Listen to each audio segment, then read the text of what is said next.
오늘 낭독할 성경은 창세기 43장, 마가복음 13장, 욥기 9장, 로마서 13장입니다. 창세기 43장. 두 번째 이집트로 내려가는 요셉의 형제들.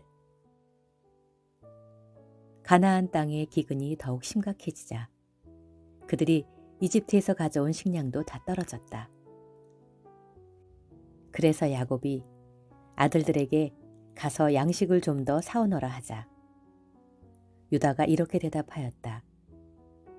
그 사람들은 우리가 동생을 데려가지 않으면 다시는 그를 보지 못할 것이라고 엄하게 경고하였습니다. 아버지께서 동생을 우리와 함께 보내주셔야 우리가 내려가서 양식을 사올 수 있습니다. 그는 우리가 동생을 데려가지 않으면 자기를 보지 못할 것이라고 말했습니다. 만일 아버지께서 그를 보내주시지 않는다면 우리는 내려가지 않겠습니다. 이때 야곱이 너희가 어째서 그 사람에게 다른 동생이 있다고 말하여 나를 이처럼 괴롭히느냐 하자 그들이 이렇게 대답하였다.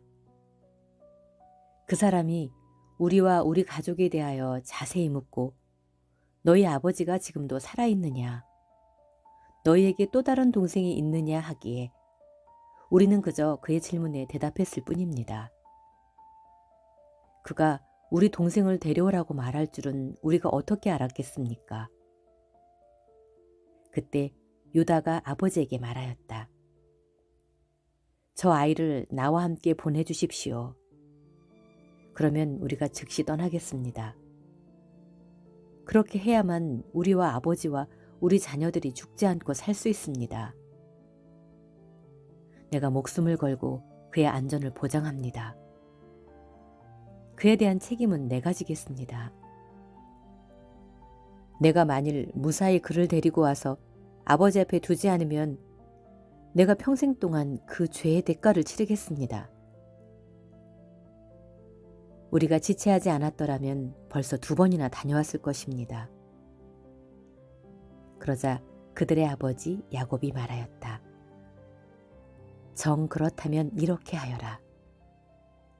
너희는 이 땅의 제일 좋은 토산물인 유향과 꿀과 향품과 몰약과 비자와 편도를 조금 가지고 가서 그 사람에게 선물로 주어라. 그리고 그 사람이 너의 자루 아구에 돈을 도로 넣어 주었으니 너희도 그 돈의 2배를 가지고 가거라. 아마 착오가 있었을 것이다. 너희 동생도 그 사람에게 즉시 데리고 가거라. 전능하신 하나님이 그 사람 앞에서 너희에게 자비를 베풀어 그가 시므온과 베냐민을 돌려보내기를 원할 뿐이다. 내가 자식을 잃게 되어도 하는 수 없다. 그래서 그들은 선물과 전에 가지고 간 돈의 2배를 가지고 베냐민과 함께 이집트로 내려갔다. 그들이 요셉 앞에 서자 요셉은 베냐민이 그들과 함께 있는 것을 보고 자기 집안일을 맡은 하인에게 이 사람들을 내 집으로 안내하고 짐승을 잡아 식사를 준비하라. 이들이 정오에 나와 함께 식사를 할 것이다 하고 말하였다. 그래서 그 사람은 요셉이 시키는 대로 그들을 요셉의 집으로 안내하였다. 그러자 그들은 두려워하며 지난번에 우리 자루에 들어있던 그 돈 때문에 우리가 여기에 끌려왔다. 그가 우리를 치고 달려들어 우리 나귀를 빼앗고 우리를 노예 삼으려고 하는 것이 틀림없다 하고 그 집 문 앞에서 요셉의 집안일을 맡은 하인에게 말하였다. 우리가 지난번 이곳에 왔다가 양식을 사가지고 돌아가는 길에 하룻밤을 보내려고 머문 곳에서 자루를 풀어보니 우리 돈이 각자의 자루아고에 그대로 있었다. 그래서 우리가 그 돈을 가지고 왔으며 또 양식을 살 다른 돈도 가지고 왔습니다. 우리는 누가 그 돈을 우리 자루에 넣었는지 모릅니다. 그때 하인이 대답하였다. 안심하십시오. 두려워하지 마시오. 당신들의 하나님 곧 당신들 아버지 하나님이 그 돈을 당신들의 자루에 넣어주신 것입니다. 나는 이미 당신들의 돈을 받았습니다. 그러고서 그는 시므온을 그들에게 이끌어내고 그들을 요셉의 집으로 안내하여 그들에게 물을 주어 발을 씻게 하였으며 또 그들의 나귀들에게도 먹이를 주었다. 그들은 거기서 요셉과 함께 식사를 한다는 말을 듣고 요셉이 정오에 도착하면 그에게 줄 선물을 챙겨 놓았다. 요셉이 집에 도착하자 그들은 선물을 집 안으로 가지고 가서 그에게 주고 바닥에 엎드려 그 앞에 절하였다. 요셉이 그들의 안부를 물으며 너희가 말한 그 노인은 안녕하시냐? 그분이 아직 생존해 계시냐 하자. 그들이 우리 아버지는 지금까지 살아계시며 평안히 잘 있습니다. 하며 머리를 숙여 절하였다. 요셉은 자기 친동생인 베냐민을 보고 이 사람이 너희가 나에게 말한 너희 막내 동생이냐 하고 묻고 그에게 하나님이 너에게 은혜 베푸시기를 원한다 하였다. 요셉은 자기 동생을 보고 가슴이 미어지는 것 같아서 급히 밖으로 뛰어나가 울 곳을 찾다가 자기 안방으로 들어가서 실컷 울었다. 그러고서 그는 얼굴을 씻고 나와서 정을 억제하고 하인들에게 음식을 차리라고 지시하였다. 그러자 그들은 요셉과 그 형제들에게 따로따로 상을 차리고 또 거기서 먹는 이집트 사람들에게도 상을 따로 차렸는데 그것은 이집트 사람들이 히브리 사람과 함께 먹는 것을 아주 싫어하였기 때문이었다.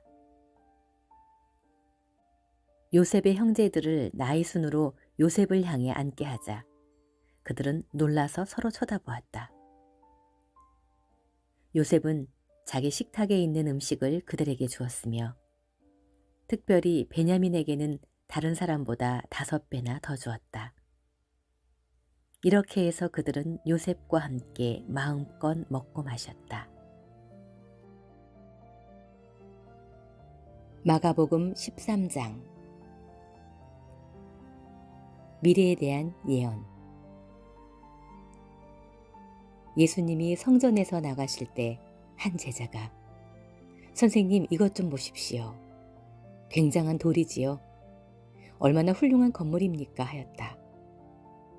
그래서 예수님은 그에게 내가 이 건물을 보고 웅장하다고 하느냐? 그러나 돌 하나도 제대로 얹혀 있지 않고 다 무너져 내릴 것이다 하고 말씀하셨다. 예수님이 감람산에서 성전을 마주보고 앉아 계실 때 베드로와 야고보와 요한과 안드레가 조용히 와서 물었다. 선생님, 언제 이런 일이 일어나겠습니까? 또 이 모든 일이 이루어지려고 할 때의 징조는 무엇입니까? 그래서 예수님은 그들에게 이렇게 말씀하셨다. 아무에게도 속지 않도록 주의하라. 많은 사람들이 내 이름으로 와서 내가 그리스도이다 하고 말하며 많은 사람을 속일 것이다. 또 난리와 전쟁 소문을 들어도 두려워하지 말아라. 그런 일이 반드시 일어나야 하지만 끝은 아직 아니다. 민족과 민족이 나라와 나라가 서로 맞서 싸울 것이며 곳곳에 지진과 기근이 있을 것이다. 그러나 이 모든 것은 고통의 시작에 지나지 않는다. 주의하여라. 너희는 법정에 넘겨지고 회당에서 매맞을 것이다. 그리고 나 때문에 너희가 총독들과 왕들 앞에 끌려갈 것이나 오히려 이것이 그들에게 나를 증거하는 기회가 될 것이다. 먼저 기쁜 소식이 모든 민족에게 전파되어야 한다.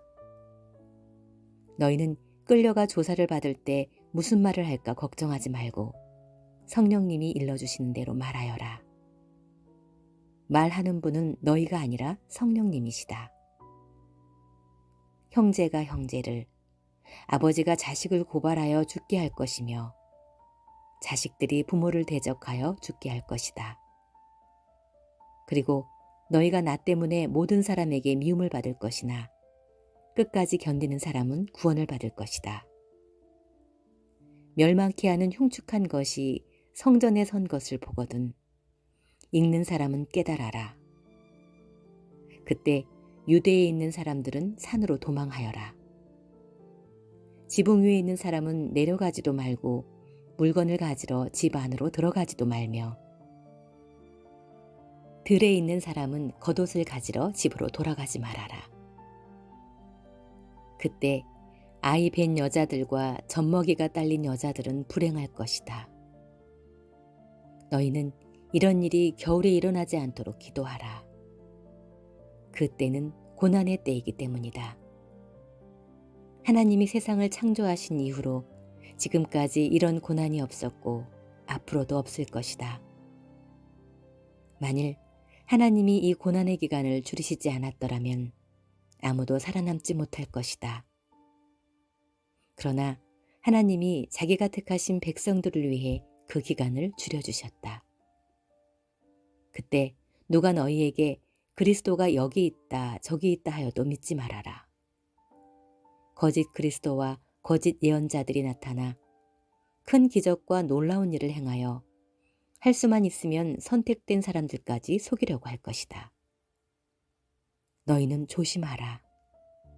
내가 모든 것을 너희에게 미리 말해둔다. 이 고난의 기간이 지나면 해가 어두워지고 달이 빛을 내지 않을 것이며 별들이 떨어지고 천체가 뒤흔들릴 것이다. 그때 사람들은 내가 구름을 타고 큰 능력과 영광으로 오는 것을 볼 것이다.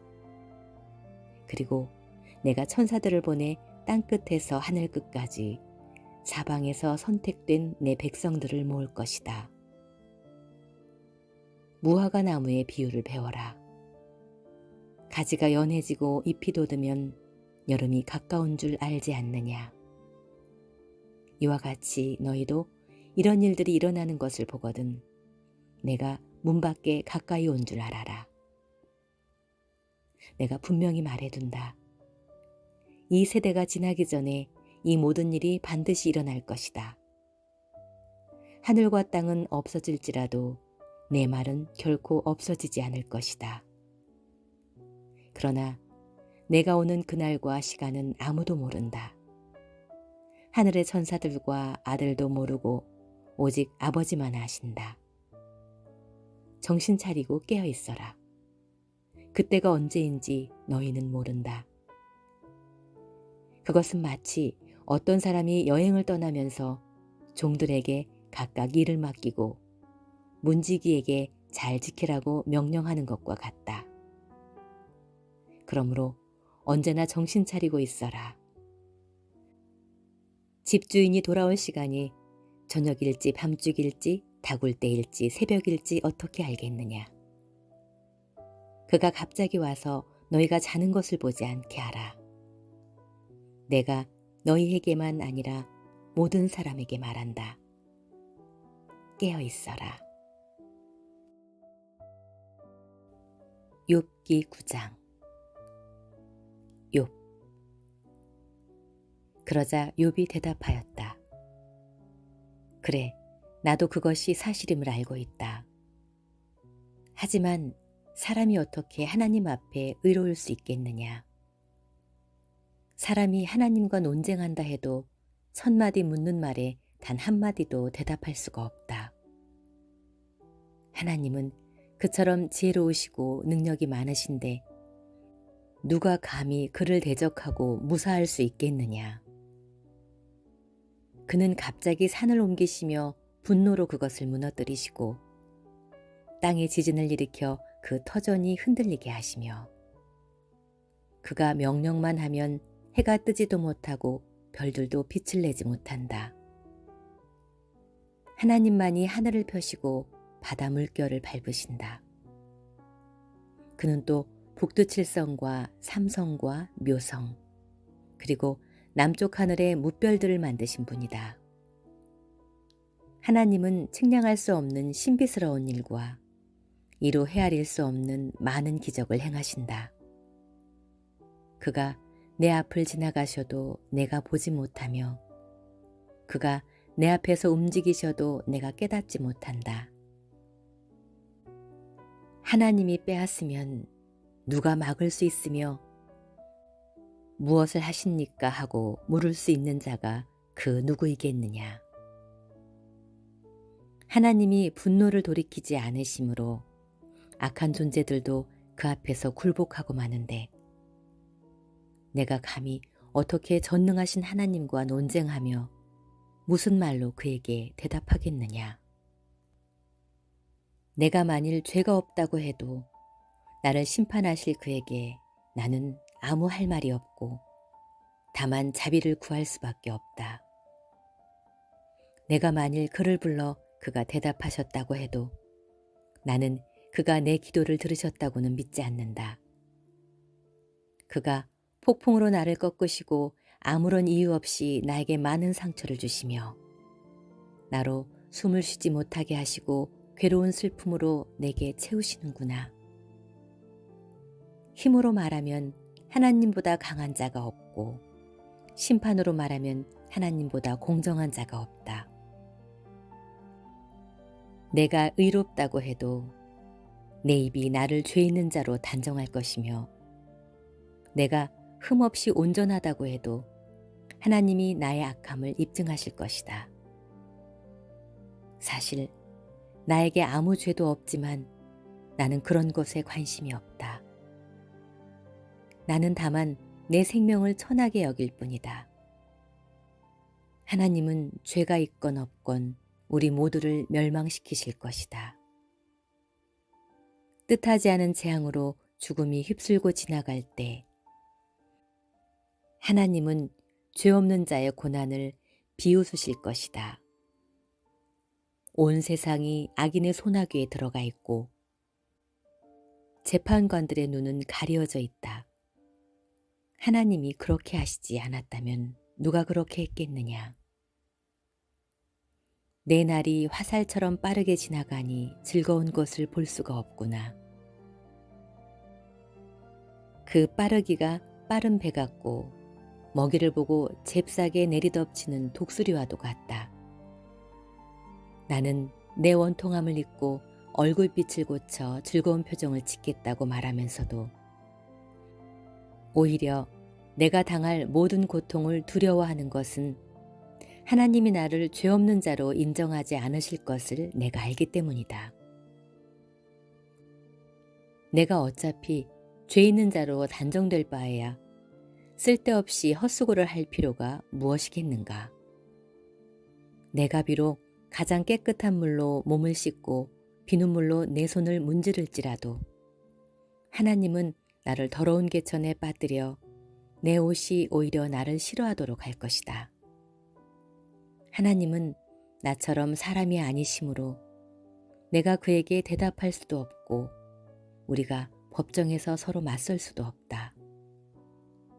만일 우리 사이에 손을 얹고 중재할 자가 있다면 내가 하나님에 대한 두려움으로 더 이상 놀라지 않도록 내게서 그분의 채찍을 걷어줄 자가 있다면 아무 두려움 없이 내가 본래 그런 자가 아니라고 담대히 말할 수 있겠는데 지금으로서는 어쩔 수 없구나. 로마서 13장. 성도는 충성된 시민이 되어야 한다. 누구든지 정부 당국에 복종해야 합니다. 모든 권력이 다 하나님에게서 나왔기 때문입니다. 그러므로 그 권력을 거역하면 하나님이 세우신 권력을 거역하는 것이 되고 그런 사람은 심판을 받게 됩니다. 선한 일을 하는 사람은 통치자가 두려울 것이 없으나 악한 일을 하는 사람은 통치자를 두려워합니다. 통치자를 두려워하지 않으려면 선한 일을 하십시오. 그러면 그에게서 칭찬을 받을 것입니다. 그는 여러분의 유익을 위해 일하는 하나님의 일꾼입니다. 그러나 여러분이 악한 일을 하면 두려워하십시오. 그가 쓸데없이 칼을 가진 것이 아닙니다. 그는 악한 일을 하는 사람들에게 하나님의 형벌을 내리는 하나님의 일꾼입니다. 그러므로 꼭 벌을 준다고 해서 복종할 것이 아니라 양심을 위해서도 복종해야 합니다. 이런 이유 때문에 여러분은 세금도 잘 바쳐야 합니다. 당국자들은 이 일에 항상 힘쓰는 하나님의 일꾼입니다. 여러분은 그들에게 여러분의 의무를 다해야 합니다. 바쳐야 할 세금은 바치고 두려워할 사람은 두려워하며 존경할 사람은 존경하십시오. 서로 사랑의 빚을 지는 것 외에는 아무에게도 빚을 지지 마십시오. 남을 사랑하는 사람은 율법을 다 지킨 것입니다. 간음하지 말아라. 살인하지 말아라. 도둑질하지 말아라. 탐내지 말아라라는 계명과 그 밖에 다른 어떤 계명이 있을지라도 그 모든 것은 내 이웃을 내 몸과 같이 사랑하라는 한 계명 속에 다 요약되어 있습니다. 사랑은 결코 이웃을 해롭게 하지 않습니다. 그러므로 사랑은 율법의 완성입니다. 이제 여러분은 잠에서 깰 때가 되었습니다. 그것은 우리의 구원이 처음 믿을 때보다 더 가까워졌기 때문입니다. 밤이 거의 지나고 낮이 가까웠으니 이제는 악한 생활을 버리고 믿음으로 빛된 생활을 하십시오. 낮에 빛 가운데 사는 사람들처럼 단정하게 행동해야 합니다.